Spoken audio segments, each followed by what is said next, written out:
Hello friends, today we'll talk about how to fix or how to solve your Twitter app.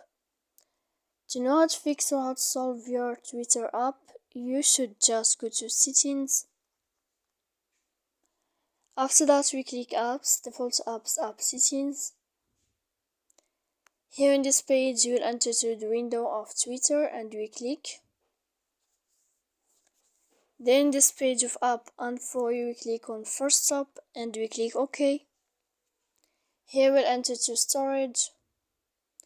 After that we click clear cache. Don't click clear data because that can make errors on your app. And in the end you can go to your airplane mode, you can turn on, and you can wait a moment to turn off your airplane mode again. So please don't forget to support us, bell like and subscribe. See you next time in another video, and thank you for your